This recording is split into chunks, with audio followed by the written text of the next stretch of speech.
সকলকে আদিবাসী চ্যানেলের পক্ষ থেকে জোহার নমস্কার জানিয়ে আবার একটা নতুন বশীকরণের ভিডিও নিয়ে আপনাদের সামনে অনেকদিন পরে। আশা করি ঠান্ডা মরশুমে সকলে ভালো আছেন, সুস্থ আছেন।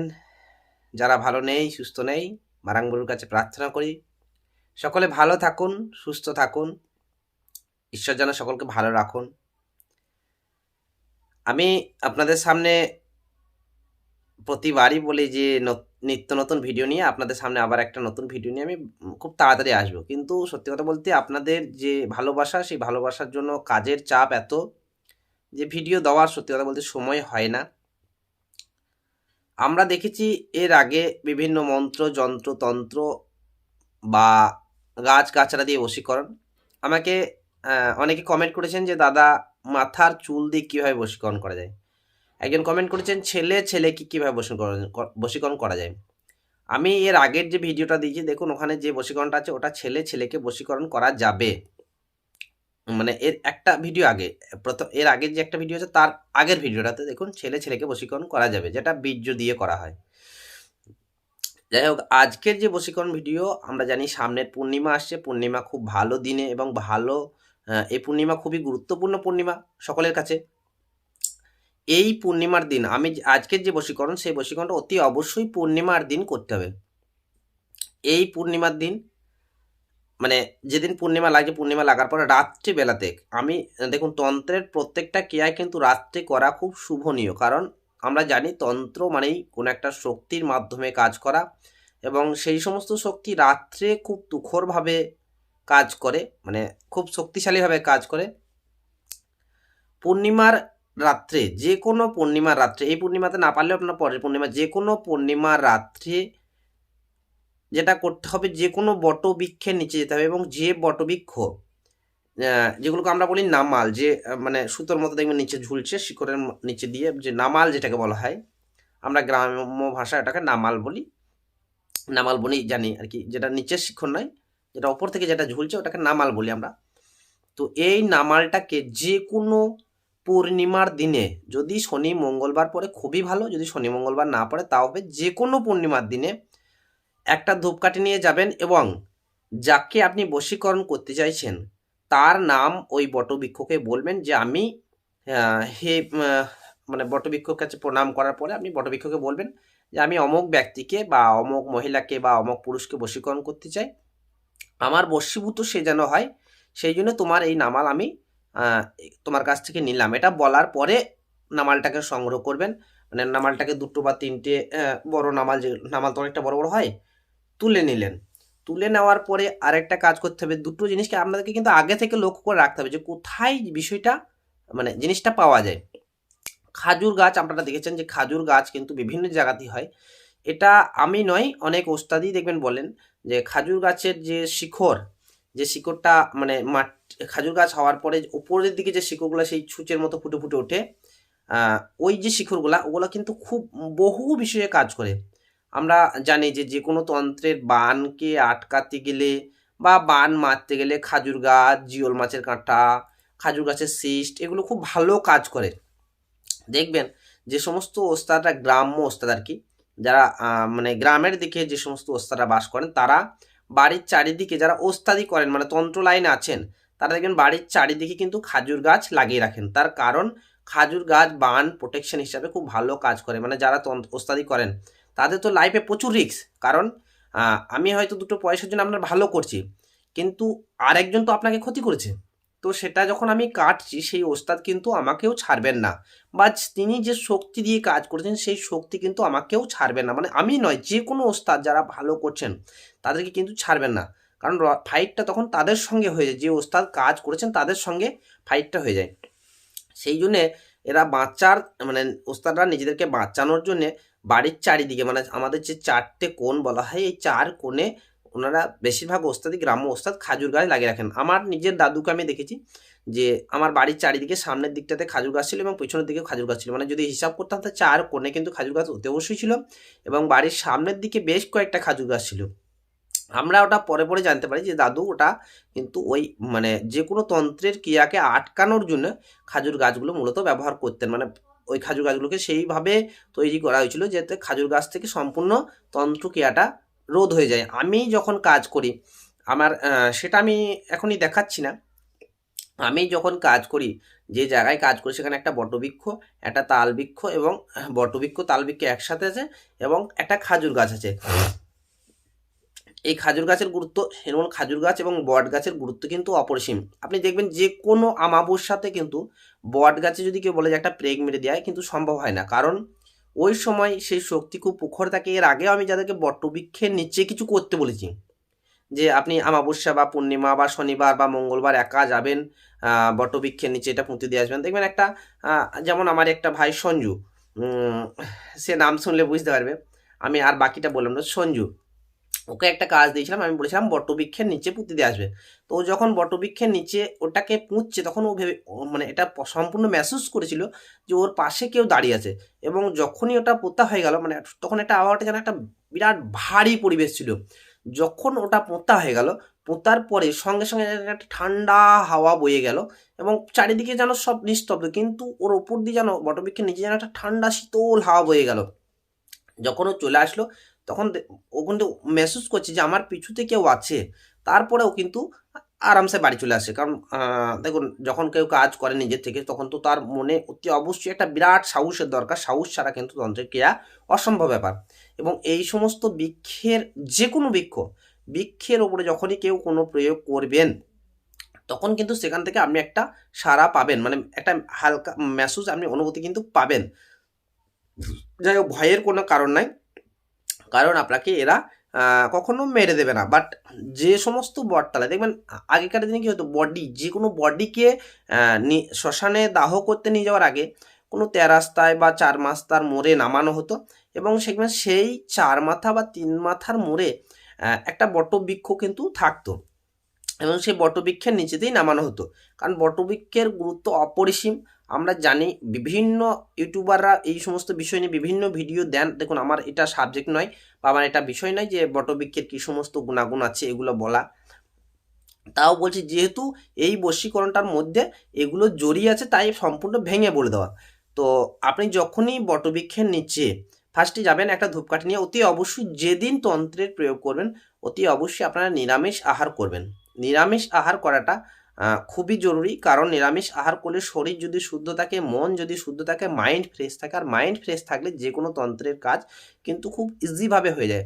আমরা ওই মাইন্ড রিডিং যেটা বলি আর কি, যে অন্যের মন পড়া, দেখবেন অনেকে পারে না। আমরা বেশিরভাগ তান্ত্রিক যেটা করি আর কি, মানে অন্যের মনটাকে পড়া, এটাকে এই যে শক্তিটা পাওয়ার জন্য কিন্তু আমাদেরকে প্রচুর মেহনতি করতে হয়। আমরা কিন্তু যে খুব আসানি সে তন্ত্রের প্রয়োগ করে দিই, বা যে কোনো বিষয়ে খুব তাড়াতাড়ি আমরা খুব কম খরচায় করে দিই, এটা কিন্তু একদমই নয়। এর জন্য তাকে কিন্তু, যে কোনো সাধককে কিন্তু প্রচুর পরিশ্রম করতে হয়। যেমন যে কোনো একটা কাজকে সফল করার জন্য তাকে তার কর্মজীবনে প্রচুর পরিশ্রম করতে হয়, সাধকের জীবনেও কিন্তু সেমটা। তো যেটা করবেন যে ফার্স্ট সেদিনকে, পূর্ণিমার দিন, অতি অবশ্যই নিরামিষ আহার করবেন। শুদ্ধ বস্ত্র পরিধান করে সন্ধেবেলা একটা ধূপকাঠি নিয়ে যাবেন, একটা পাতা সিঁদুর নেবেন। সিঁদুরটাকে বটবৃক্ষ যেখানে আছে সেখানে বটবৃক্ষের নিচে একটা আঙুলে করে 3 বার সিঁদুর লাগাবেন।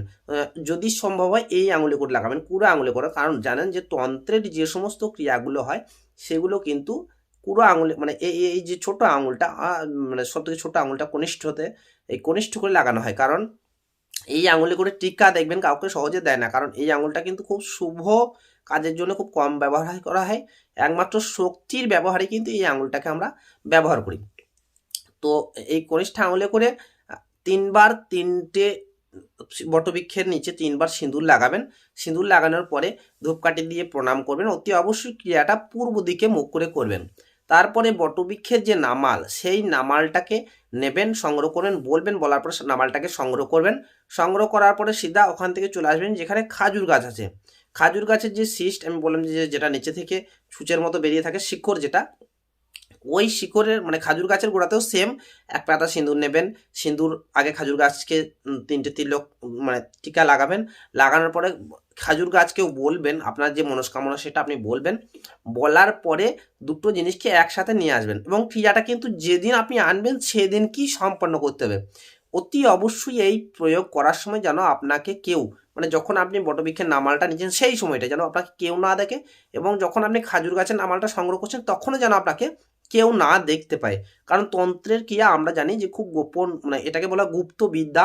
তাই এই বিদ্যায় সম্পূর্ণ বিষয়টাকে গোপন রাখা হয়। আপনি দুটো জিনিসকে একসাথে সংগ্রহ করে, মানে খাজুর গাছের শীষ নিয়ে আসবেন। আপনি অনেকে জিজ্ঞেস করেন দাদা কটা নিয়ে আসবো খাজুর গাছের শীষ? 2-3টে আপনি নিয়ে এলেন বা 4-5টা নিয়ে আসতে পারেন, কোনো অসুবিধা নেই। নিয়ে আসার পরে যেটা খাজুর গাছের শীষ, ওই খাজুর গাছের শীষটির সঙ্গে আমার নিজের যে মাথার চুল আছে ওই মাথার চুলটাকে আপনি বেঁধে দেবেন। বাঁধার পরে যেটা বটবৃক্ষের শীষ আছে, এই বটবৃক্ষের শীষটির উপরে মানে নামাল আছে, ওই নামালটাকে যে মেয়েকে যে যাকে বশীকরণ করতে চাইছেন বা যে ছেলেকে আপনি বশীকরণ করতে চাইছেন সেই ছেলের মাথার চুল, অতি অবশ্যই ক্রিয়াটা কিন্তু মাথার চুল দিয়ে করতে হবে। বটবৃক্ষ বা খাজুর গাছ দিয়ে আরও অনেকভাবে কিন্তু বশীকরণ করা যায়, মানে বস্ত্র দিয়ে করা যায়, শরীরে যে কোনো ব্যবহারের জিনিসের দিয়ে করা যায়, বা কোনো জিনিস না দিয়েও করা যায়। তবে যারা চুল দিয়ে বশীকরণ করতে চাইছেন তারা ওই বটবৃক্ষের যে আছে নামালটা আছে, সেই নামালে আপনি মানে যাকে বশীকরণ করতে চাইছেন তার চুলটা বাঁধবেন এবং ঘোরাবেন। যদি মেয়ে ছেলে হয় লম্বা চুল হবে, ঘুরি যখন পাক মারবেন তখন আপনি মানে মনে মনে বলবেন আমি অমুক ব্যক্তিকে বশীকরণ করতে সে আমার বশীভূত হোক, আমি অমুক ব্যক্তিকে বশীকরণ করতে হে হে বৃক্ষদেবী সে আমার বশীভূত হোক। এটা বলতে কিন্তু চুলটাকে পাক মারবেন। পাক মারার পরে যে খাজুর গাছের যে 3টে শিখর, মানে যেটা এই যে গুঁজ মানে ছুঁচের মতো যেগুলো আপনি নিয়ে এসছেন, ওইটার সঙ্গে এই দুটোকে যখন চুল বাঁধা হয়ে যাবে একসাথে, বাঁধার পরে বটবৃক্ষের যে শিকড়টা থাকে সেই শিকড়টা খাজুর গাছের শিকড়ের সঙ্গে আপনি ভালো করে পাক মারবেন। মানে যেমন আমরা বলি কি আর কি বেঁধে দেওয়া আর কি, জড়িয়ে দেবেন।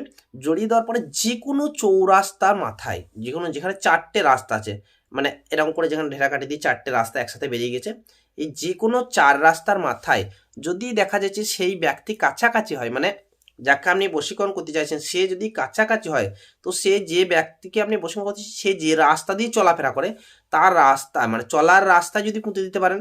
যদি বলেন যে কেউ ডেঙিয়ে দেবে বা অন্য কেউ যেতে পারে সে যাক, কিন্তু যাকে আপনি বশীকরণ করতে চাইছেন সেই ব্যক্তি যদি একবারও পা দিয়ে ওটাকে ডিঙিয়ে যায় তাহলে খুব ভালো কাজ হবে। আর না হলে যেটা যদি দেখা যাচ্ছে না দূরের কোনো ব্যক্তিকে আমি বশীকরণ করতে চাইছেন, তা সেক্ষেত্রে আপনি কি করবেন, যে কোনো 4 রাস্তার মাঝখানে গিয়ে, ওটাও রাত্রের অন্ধকারে সেই দিনই করতে হবে, কিন্তু ক্রিয়াটা কিন্তু সম্পূর্ণ একদিনেরই কাজ। এটাকে 2 দিন করবো 3 দিন করবো তা নয়। যেহেতু টোটকা কিন্তু মানে খুব ফাস্ট কাজ দেয়, হয়তো এর সময়সীমা অনেক কম হয়। আমি এটা বলবো যে টোটকার সময়সীমা কিন্তু অনেকটা কম হয়, কারণ হচ্ছে কি তাহলে যদি টোটকা যদি মানে বিরাট লং টাইম ধরে মানে ইয়ে করতো চলে যেত, তাহলে তন্ত্রের যারা তান্ত্রিক আছেন তারা বসেই থাকছেন, তারা কোনো কাজ করছেন না। তো টোটকা দিয়ে তারা কিন্তু সম্পূর্ণ কাজ করে দেয়। টোটকা দিয়ে ধীরে ধীরে কি বলতো বাস্তুর দোষ বা অন্যান্য ছোট ছোট সমস্যা, জীবনে বিভিন্ন সমস্যা একের পর এক নেমে আসে, এগুলোকে কিন্তু সমাধান করা যায় একের পর এক টোটকা ব্যবহার করলে পরে। যেটা করতে হবে সেটা হচ্ছে চৌরাস্তার মাঝখানে আপনি ওই বাঁধা যে অংশটাকে ওই খাজুর গাছের সঙ্গে যে নামালটাকে বটের নামালটাকে বেঁধে দিচ্ছেন, এটা যদি লাল কাপড়ের মধ্যে মুড়ে দিতে পারেন খুবই ভালো হয়। সব সময় লাল কাপড় কিন্তু পাওয়া যায় না, যদি লাল কাপড় আপনি যদি ক্রিয়াটা করেন আগে থেকে লাল কাপড় সংগ্রহ করেন এবং লাল কাপড়ের মধ্যে মুড়ে চৌরাস্তার মাঝখানে, এটাও কিন্তু পূর্ব দিকে, আমার প্রত্যেকটা প্রয়োগে দেখবেন বেশিরভাগ পূর্ব দিকে মুখ করে করা যায়। পূর্ব দিকে মুখ করে এক নিঃশ্বাসে, মানে প্রথমে খালটা করে নেবেন, যে কোনো কিছু দিয়ে একটা খাল করে নেবেন, খাল করে নেওয়ার পরে এক নিঃশ্বাসে যখন আপনি ভরবেন, মানে খাল করার সময় এক নিঃশ্বাসে খালটা ফার্স্ট করে নেবেন। খালটা করে নেওয়ার পরে মানে যতটা আপনার প্রয়োজন হলে, ধরুন এতটা প্রয়োজন হলে এতটা রাস্তাটাকে এতটা খাল করে নিলেন কোনো কিছু দিয়ে ফার্স্ট।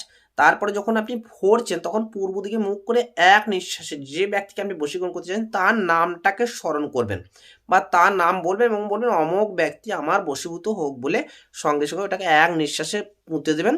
পুঁতে দেওয়ার পর সঙ্গে সঙ্গে ওই নিঃশ্বাস ধরে রেখে ওটাকে মাটি চাপা দিয়ে দেবেন। মাটি চাপা দিয়ে একটা ধূপকাঠি জেলে একটা সিঁদুরের ওখানে 3টে তিলক মানে 3বার টিকা কেটে দিয়ে এই কনিষ্ঠ আঙুলে করে 3বার টিকা কেটে দিয়ে বেরিয়ে চলে আসবে, ওখান থেকে বেরিয়ে চলে আসবেন। কিন্তু ক্রিয়াটা করার সময় অতি অবশ্যই যেন আপনাকে কেউ না দেখে এবং শুধু ওখান থেকে আর কোনো কারোর দিকে না দেখানো, পিছন দিকে যেন অতি অবশ্যই না দেখা হয়। সেখানে যা কিছু হচ্ছে হোক, সেখানে যেন আমাকে কেউ পিছু ডাকছে বা কেউ আপনাকে নাম ধরে ডাকছে, কিছু আওয়াজ হচ্ছে, জোর কিছু আওয়াজ হচ্ছে, কোনো ঠান্ডা বাতাস দিচ্ছে, বা দেখেছেন হয়তো বিড়াল টিড়াল মারামারি করছে, এরকম হতে পারে। কিন্তু অনেকের সাথে হয়েছে, আমার যারা প্রয়োগ করেছেন তাদের সঙ্গে অনেকের সাথে এরকম কিছু ঘটেছে। একদমই পিছন পারে কিন্তু তাকানো যাবে না, যা কিছু হচ্ছে হয়ে যাক, আপনি কিন্তু সোজা ওখান থেকে বাড়ি চলে আসবেন। বাড়ি এসে হাত পা ধুয়ে একদম ফ্রেশ হয়ে বাড়িতে নিজের শয়নকক্ষে চলে যাবেন এবং ক্রিয়াটাকে অতি অবশ্যই একজন মিলেই করতে হবে, দুজন নয় বা চারজন নয়। অনেকে বলেন যে দাদা আমি কি ক্রিয়া করার সময় কাউকে নিয়ে যাব? না, যখন করবেন অতি অবশ্যই নিজে একা যাবেন এবং সেটা সম্পূর্ণ গোপন থাকা দরকার, যেন ক্রিয়াটার সম্পর্কে কেউ না জানতে পারেন। এটা যদি করতে পারেন 100% কিন্তু বশীভূত হবে। আমার ক্রিয়াগুলো আমি বারবার বলেছি, আমার ক্রিয়াগুলো হয়তো অনেকের একটু টাফ লাগবে যে হ্যাঁ দাদা ক্রিয়াগুলো একটু টাফ। দেখুন, খুব সহজে কোনো কিছু পাওয়া যায় না। তন্ত্রের ক্রিয়া কিন্তু টাফই। তন্ত্র অত সহজে হয় না। যদি খুব সহজেই হয়ে যেত তাহলে তো অনেকেই করতে লাগতেন তন্ত্রের কাজ। হুম, তন্ত্র অত সহজ জিনিস নয়। তাই ক্রিয়াগুলো টাফ মনে হলেও ক্রিয়াগুলো কিন্তু একদম সঠিক ক্রিয়া। আমার এর আগে যারা কাজ করেছেন, যেমন ভাই সমীর হোসেন, আমি বারবার এর নাম করি, আসাম বাড়ি। ও কিন্তু আমার যত প্রয়োগ করেছেন সবগুলোতে সফলতা পেয়েছেন, বেশিরভাগই সফলতা পেয়েছেন। আমি শুনে খুব আনন্দিত হই। দেখুন, আপনাদেরকে আমি একটাই রিকোয়েস্ট করি যে যদি আমার প্রয়োগ কেউ করছেন আপনারা করুন, আমার পারমিশন আমি তো সবাইকে দিয়েই রাখছি, আপনারা প্রয়োগ করুন। কিন্তু যখন সফলতা পাবেন কমসে কম একবার হোয়াটসঅ্যাপ করে বা ফোন কল করে জানাবেন, খুব আনন্দিত হই। কারণ বাড়ি তৈরি আমরা করতে পারি, আমরা রাজমিস্ত্রি, আপনারা মালিক। যে বাড়িতে বাস করছেন সেই সুখী হন, তারই বাড়ি নামে পরিচিত হোক। যতই মেহনত আমি করি না কেন, আমি মিস্ত্রি হিসেবে যতই মেহনতি করি, আমি যতই মনের মতো কাজ করি, তবু মালিক তো আপনি। তবে হ্যাঁ, মিস্ত্রি কাজটা করার পরে যখন তাকে নাম করবেন যে হ্যাঁ মিস্ত্রি খুব ভালো সুন্দর বাড়িটা হয়েছে, খুব সুন্দর হাতের কাজ হয়েছে, তখন কি বলুন তো, সে হয়তো পয়সা নেবে, কিন্তু পয়সা নেওয়ার পরে তার মনের কিন্তু একটা অফুরন্ত আনন্দ তৈরি হয়। আর সেই আনন্দটা আমাদের মধ্যেও হয়, আমরাও চাই এরকম আনন্দ পেতে। তাই যে কোনো ক্রিয়া যখন কেউ করছেন তখন অতি অবশ্যই একবার জানাবেন যে দাদা এই ক্রিয়াটা আমি করেছি, করে সফলতা পেয়েছি। আপনি ক্রিয়া করার আগে না জানালেও হবে, আমি তো পারমিশন দিয়েই রাখছি, ক্রিয়া করার আগে না জানালেও হবে। ক্রিয়া করার পরে যাই হোক, আবার কোন বিষয়ের উপর আপনারা ভিডিও চাইছেন সেটা কমেন্ট সেকশনে আমাকে জানাবেন।